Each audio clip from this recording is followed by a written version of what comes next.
Welcome to the deep dive. Today, we're digging into some really interesting source material. Yeah, specifically excerpts from Blue Ocean Strategy Expanded Edition. It's pretty powerful stuff. Right. And our mission really is to unpack the key ideas, the tools, the frameworks, hmm basically understand how you, whether you're, running a business or leading a team or even just thinking personally, can get away from that constant head-to-head fight. Exactly. The whole point is figuring out how to create, well, uncontested market space, a place where the competition you're facing now just doesn't matter anymore. Imagine that, not having to fight tooth and nail for every single customer. Mm, And the book starts with this great metaphor, doesn't it? Red oceans versus blue oceans. yeah. Sets the scene immediately. It really does. So the red ocean, that's probably what most people picture when they think about markets. It's, the existing space, Yeah. companies fighting hard for the same customers. Everyone trying to grab a bigger piece of the existing pie. Exactly. Usually by trying to outperform the other guy or maybe cutting prices. It gets called the red ocean because, well, the competition is so fierce, it's like the water's bloody from the fight. A real dog-eat-dog scenario. The source mentions the U.S. wine industry around 2000. You had tons of wineries, endless choices. Right, but prices were getting squeezed, the retailers had all the power. And demand was flat, even with all that choice. That sounds like a classic red ocean. Crowded, bloody, not much room left. Precisely. And then you have the blue ocean, which is the complete opposite. It's all about creating totally new market space. So you're not fighting over existing customers. No, you're creating and capturing new demand.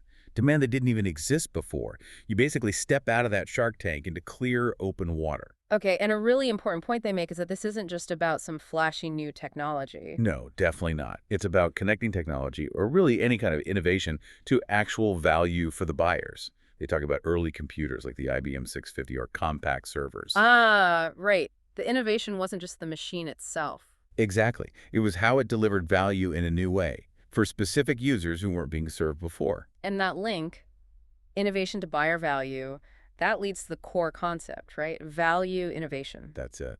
This really challenges the old way of thinking, the idea that you have to choose either high value at high cost or low value at low cost. So it's not just tweaking things, Right. making something a bit better, a bit cheaper. No, that's pure red ocean thinking. Value innovation is about going after differentiation and low cost at the same time. Simultaneously. Wow, that breaks the mold. It really does. It breaks that traditional value-cost trade-off. You're aiming to make things better and find ways to significantly cut costs. That sounds radical. So it's not just about disrupting existing players. Well, the source puts it nicely. It's less about creative destruction, Okay. displacing others, and more about non-destructive creation. You're actually expanding the total market or creating a brand new one. Often it benefits more people than just your company. Okay, that's the big picture, the what and the why. But how do you actually find these blue oceans? Or figure out how to make one? They give us some tools, right? Yes, absolutely. The first big one is the 4 actions framework. Think of it as 4 key questions. They really force you to challenge everything your industry just takes for granted. And it helps you sort of reconstruct value for buyers. Precisely. Yeah. And 2 of these actions are the real game changers. First, eliminate. Yeah. Which factors that your industry has always competed on should just be eliminated entirely? Mhm. Things maybe everyone assumes has to be there, but maybe buyers don't actually value, or they even detract. This is huge for dropping costs. Got it. Eliminate the unnecessary baggage. What's the other game changer? Create. Which factors should be created that the industry has never offered before?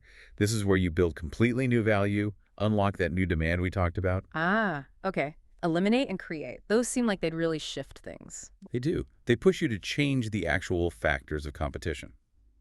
The other 2 actions are important too, of course. Reduce. Which factors should be reduced well below the industry standard? Helps cut costs on things that maybe matter, but not that much. And raise. Raise. Which factors should be raised well above the industry standard? This boosts buyer value where it really counts. Right. But they warn you can't just focus on raising and creating things. Exactly. That's a common trap. You just pile on features and value, your costs go up, and you might still feel like you're in the same old fight, just maybe a slightly fancier version. So this eliminate, reduce, raise, create grid they mention, that helps visualize it all. It's a fantastic tool. It forces you to look at all 4 actions together. You can immediately see if you're just adding stuff without taking anything away. Plus, it's simple. Anyone can grasp it. And it really makes you scrutinize every assumption trapping you in that red ocean. Okay, so that framework helps you figure out what to change. But how do you get a clear picture of where you stand right now compared to everyone else? Right, that's where the strategy canvas comes in. It's basically a graph, a visual snapshot of the industry's competitive landscape. How does it work? You plot the key factors the industry competes on, like price, service, features along the bottom axis. Then, for each factor, you map how high or low different companies or groups of companies score on the vertical axis. So you can literally see the battlefield, see where everyone's clustered. Exactly. And it's incredibly revealing. It shows you straight away if your own strategy is maybe scattered, Mm. trying to do too much. Lack of focus. Yeah. Or it shows where you're just doing the same thing as everyone else. Your curve looks just like theirs, marching in lockstep, as they say. And crucially, it highlights the empty spaces, right? Where new value could be created. That's the key insight. The EFS example they use really drives this home. When they drew their canvas, boom, they saw they were investing all over the place, no focus. And seeing their line, their value curve, look almost identical to their competitors. That was the wake-up call. The visual awakening, they call it. It suddenly made sense why they couldn't even define themselves clearly with a tagline. Their strategy wasn't distinct at all. Yeah, seeing that lack of differentiation just laid out visually, I could see how that would be a real jolt. Mm. Okay, so you've used these tools, you see the landscape, you see potential areas to change. Now, how do you actually start formulating the strategy to break free? Good question. That leads us to the 6 paths framework. The core idea here is that most companies get trapped thinking within very conventional boundaries. How so? Well, they only look at rivals in their own defined industry or their specific strategic group, like premium versus budget. They focus on their traditional buyer, their existing product scope, their usual functional or emotional pitch, and how things are right now. Okay, so the 6 paths help you look beyond those normal boundaries. Exactly. Systematically. Path 1 is look across alternative industries. Alternatives. Meaning, buyers often solve the same underlying need in completely different ways, using products or services from industries you might not even consider competitors. Think about wanting an hour to yourself to relax. Okay, yeah. I could go to the movies, or get a massage, Mm. or just grab a coffee and read. Right. Movies, massage parlors, cafes, totally different industries, but serving a similar underlying objective for you in that moment. And the point is, sellers often miss this because they're just focused on other movie theaters or other massage places. Precisely. They miss the opportunities between those alternatives. Path 2. Look across strategic groups within industries. Okay, so within one industry, like wine, you have the high-end group and the budget group. Yes. And the key question is, why do customers trade up from budget to premium? Or why do they trade down? What are they really gaining or giving up in that decision? The Curves example they use is perfect for this, isn't it? They looked at traditional gyms. Right. Packed with machines, mirrors everywhere, saunas, pools, appealing mostly to men or very fit women, high cost, big time commitment. And contrasted that with the alternative people used, home exercise videos. Low cost, private, but maybe lacking motivation or proper guidance. Yeah. And by asking why women, especially mass market women, might trade up from home exercise for the group motivation, but trade down or just avoid traditional gyms altogether. Because of the time, the cost, feeling intimidated, the mirrors, the gym bunny vibe. Exactly. They found the pain points of the non-consumers of traditional gyms. And Curves built its blue ocean by eliminating a ton of stuff. The mirrors, the locker rooms, saunas, pools, even the men. Right. They reduced the complexity, fewer machines, just 30 minutes for a workout. And then they created something new. A simple, social, convenient, low-cost fitness model specifically for women. The circle layout, easy hydraulic machines, like $30 a month. It directly targeted why those non-users weren't going to traditional gyms. Created a whole new market, really. Definitely. Okay, path 3. Look across the chain of buyers. Most industries tend to fixate on one type of buyer. Maybe the person who actually pays, or the person who uses the product, or someone who influences the decision. Like in business software, the IT department might be the purchaser, focused on specs and cost, but the actual employees using it are the users, focused on ease of use. Exactly. And they might value very different things. The source uses Novo Nordisk in the insulin market. Historically, the industry focused on doctors, the influencers, emphasizing insulin purity. Okay. Novo Nordisk shifted. They looked at the diabetics themselves, Yeah. the users. What was their biggest hassle? Self-ejection. making it easy and convenient. Ah, so that led to things like the Novo pen. Precisely. Huge value innovation for the user, creating a blue ocean for Novo Nordisk by changing the target buyer focus. Path 4. Look across complementary product and service offerings. This is about the whole experience, not just the core product. Yeah.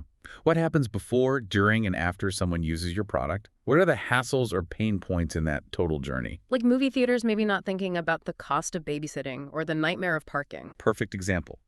Or Philips adding a simple filter to electric kettles in the UK, because the real annoyance wasn't boiling water, it was the limescale buildup afterwards messing up the tea. Or Dyson getting rid of vacuum bags. The recurring cost and the messy job of changing them. That's a during and after pain point. Exactly. Solving problems around your core offering. Path 5. Look across functional or emotional appeal to buyers.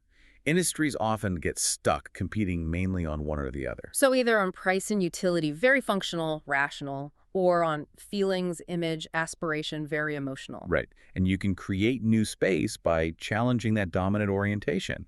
If your industry is all about emotion, maybe there's an opportunity to strip things back, offer a simpler, lower-cost functional alternative. Or the other way around, add emotion to a functional category. Yes. The iTunes example fits perfectly. Digital music with super functional file types, download speed, storage space. Apple came in with iTunes and the iPod. And made it easy, cool, user-friendly, added that emotional layer.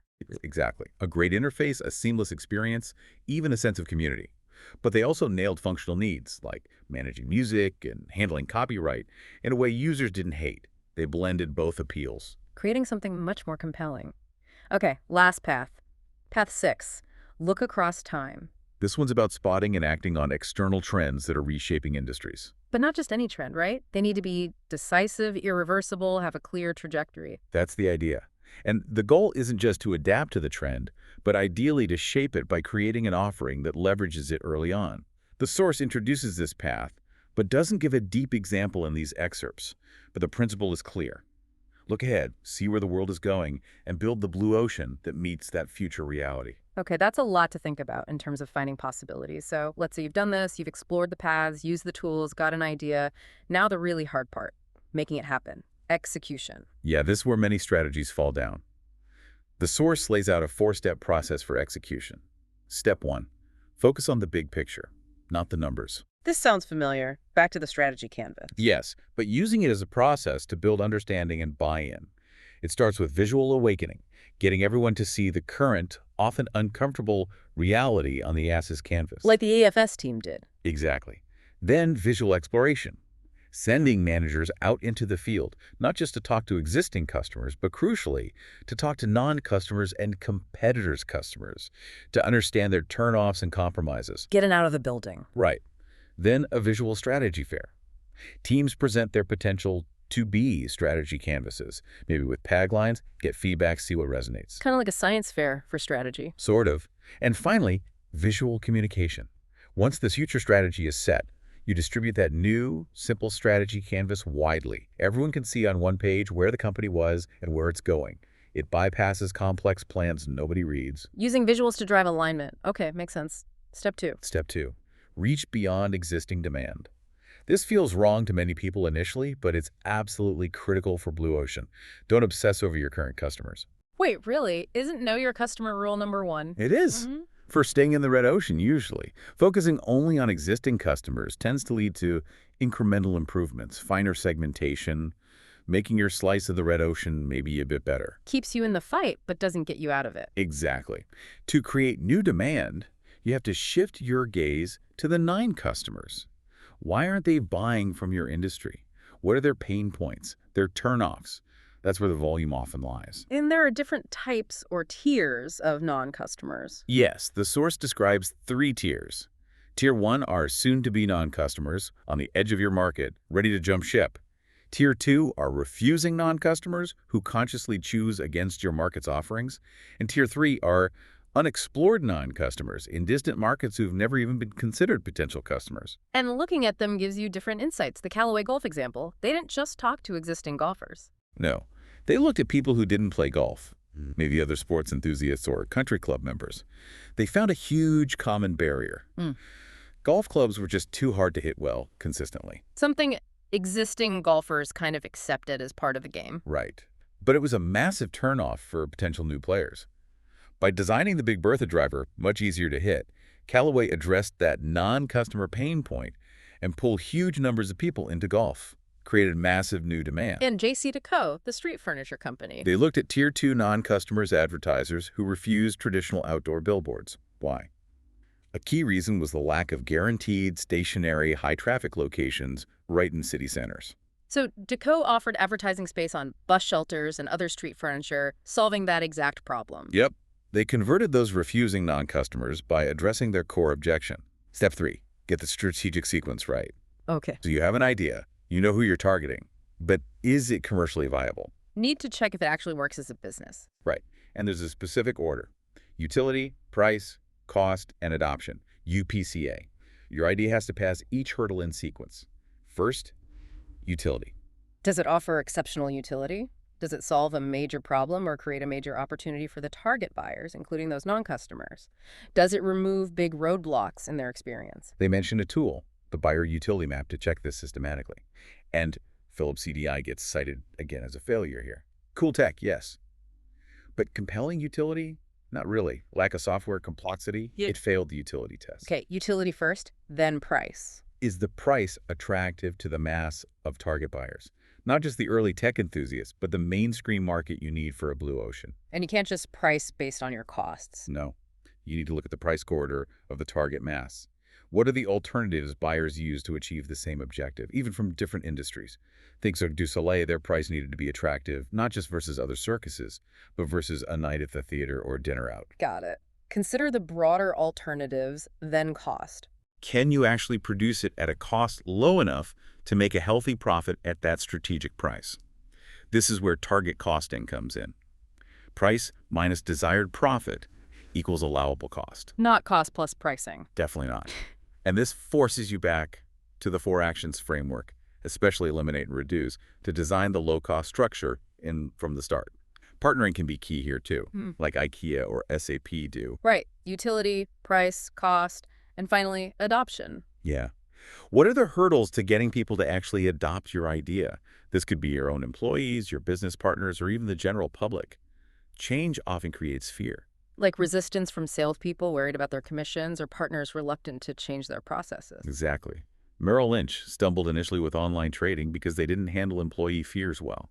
Netflix, on the other hand, really engaged employees during their big shift to streaming. And Monsanto faced huge public adoption issues with GMOs, partly because they didn't proactively educate or engage with concerns. So you need to anticipate and address these adoption hurdles upfront. Educate the fearful, maybe involve stakeholders. Yes. And the Blue Ocean idea, or BOI index, is presented as a simple way to test your idea against this whole UPCA sequence. Like a final sanity check. Pretty much. Yeah. Does it offer exceptional utility? Is the price right for the mass market? Can you meet the cost target? Have you addressed adoption hurdles? Philips CD would fail this test badly. Low utility, high price, high manufacturing cost, hard for salespeople to explain. Using the index might have flagged it as a non-starter much earlier. Okay, so even if you have a great idea that passes the BOI index, getting it done inside an existing organization is still a massive challenge. Oh, absolutely. The book calls out 4 huge organizational hurdles. The cognitive hurdle. People are stuck in the status quo. They don't see the need for a major change. The resource hurdle. There's never enough budget or people for big new initiatives, right? Always the cry. The motivational hurdle. Getting people actually energized and willing to do the hard work of change. And the political hurdle, overcoming the internal resistance, the vested interests who like things the way they are. Yep. Turf wars, sabotage. It happens. And the way to tackle these, according to the source, is tipping point leadership. Okay, that's that. It's about focusing your limited resources and political capital on the things that have disproportionate influence. You don't try to change everyone at once. You find the key leverage points. So for the cognitive hurdle, getting people to see the problem. Don't just show them data. Make them experience the harsh reality firsthand. The electric sewer idea, Bill Bratton at NYPD, didn't just show crime stats. He took his senior managers on the subway late at night, made them ride the trains with officers, see the problems up close. That visceral experience shattered complacency way faster than a PowerPoint chart. Wow, confronting reality directly. And the resource hurdle. How do you find resources when budgets are tight? You don't necessarily need more resources. You need to reallocate them. Identify the hotspots activities that have a high impact but are starved for resources. Find the cold spots activities that consume lots of resources but have little impact.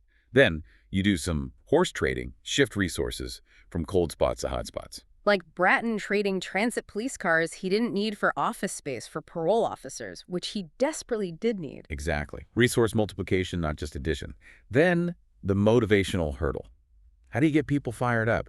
Again, focus on disproportionate influence. Identify the key influencers, the respected figures, get them on board, and use what they call fishbowl management. Make performance and key metrics transparent to everyone. Like Bratton's CompStat meetings, where Yeah. precinct commanders had to report on crime stats and tactics in front of their peers and bosses. Yes, that transparency creates accountability and peer pressure. But critically, you also need fair process. Fair process. It means engaging people in the decisions that affect them, explaining the reasoning behind final decisions, even if people don't agree with them, and being crystal clear about the new expectations and rules. This builds trust and commitment. It's like building intangible capital for execution. The source contrasts the plant that succeeded with change using fair process versus one that failed without it. Makes sense. People support what they help create, or at least understand. Finally, the political hurdle, the internal resistance. You need to identify your opponents and your allies. Figure out who will try to undermine the change. The advice is to isolate the naysayers, often by building a broader coalition of support. And crucially, have a consigliere on your top team. A conciliere, like from The Godfather. Yeah, kind of. A politically savvy, well-respected insider who knows where the bodies are buried, who understands the internal dynamics, and can help you navigate the political minefield. Identify detractors early and deal with them. Bratton appointing the respected John Tammany as his number 2 at NYPD is given as an example. So Bratton's turnaround of the NYPD is really presented as a case study of overcoming all 4 hurdles using tipping point leadership, even in a huge bureaucratic public sector context. Yes, it shows it's possible, even against tough odds. Okay, so let's say you've launched your blue ocean. How do you keep it blue? Because success attracts imitators, right? Right. Competitors will eventually show up. So sustaining it, what does the book say? 3 main things. First, alignment. A really durable blue ocean needs strong alignment between 3 things: the value proposition for customers, the profit proposition for the company, and the people proposition for employees and partners. And they all have to reinforce both the differentiation and the low-cost aspects. Exactly. That alignment is really hard for competitors to copy, especially the people part. The motivation, the culture, the relationships. Comic relief is used as a success story value for donors, profit or surplus for causes, and high motivation from everyone involved, all aligned. And misalignment is fatal. They mention Napster. Classic case. Great value for users initially, maybe, but no viable profit model. And crucially, a completely misaligned people proposition with the music industry, the artists, the labels, that killed it. Whereas Apple's iTunes succeeded because they figured out a model that aligned value, profit, and a people proposition, revenue sharing, that the labels could eventually accept. Right. They mentioned Tata Nano had early sales but then struggled, suggesting maybe some misalignment emerged later. Alignment is key for sustainability. Second, dynamic renewal. Meaning you can't just sit still in your blue ocean forever. No way. Imitators will come. So you need to think about your portfolio. They use this PMS framework: pioneers, migrators, and settlers. Pioneers being your current or next blue oceans, driving future growth. Yep. Migrators are offerings that are better than those in the market, maybe in reddening waters, improving value. And settlers are your Me Too businesses, competing in mature, red oceans, hopefully generating cash. So the idea is to keep launching new pioneers as your older ones inevitably attract competition and maybe become migrators or even settlers over time. That's the path to sustained growth. Apple is the textbook example again. iMac was a pioneer, then iPod iTunes, then iPhone, then iPad. As one matured, they launched the next blue ocean, keeping that portfolio balanced towards future growth. And Microsoft is used as a counterexample, too reliant on its settlers like Windows and Office, struggling to launch true new pioneers. Yeah, impacting its growth trajectory and maybe some of its brand excitement for a while. Though the source also notes, importantly, that even Apple needs good red ocean skills to manage its products once they do attract competition. It's not either forever. Okay, alignment, dynamic renewal. What's the third point for sustaining? It's really about avoiding the red ocean trap that can suck you back into the competitive fray. And the biggest trap they re-emphasize is, Let me guess. Thinking blue ocean is customer-led. you got it. believing you should primarily focus on your existing customers. Because asking current customers what they want usually just leads to requests for more of the same, maybe slightly better or cheaper. Incrementalism. Exactly. It anchors you firmly in the red ocean. Yeah. To find and sustain a blue ocean, the primary focus has to shift to the non-customers. Understanding why they aren't buying, what turns them off, what compromises they're making with alternatives, that's where the insights for truly new value lie. That's where you uncover the hidden demand, the pain points that limit the current industry size and scope. That's the path to uncontested space. Wow. Okay, so this whole deep dive really hammers home the power of shifting perspective, away from just battling competitors. Towards creating fundamentally new value through this idea of value innovation. And changing your focus. Yeah. Not just pleasing current customers, but really understanding and unlocking the potential held by non-customers. And remember, it's not just for huge companies. The preface examples showed governments, nonprofits, even individuals applying these ideas to redefine their own situations, their own markets. That's maybe the most powerful takeaway. It's broad applicability. It makes you think. Consider an area in your own work, maybe your industry, or even a community issue where things feel stuck, where competition is fierce. Yeah, where everyone seems to be fighting over the same small pool. How could looking beyond the usual suspects, maybe focusing on why people aren't participating, or looking at the annoying experiences around the main thing, how could that reveal a completely different way forward? A way to create something new, something valuable that makes the old fights, well, just irrelevant. What's your potential blue ocean?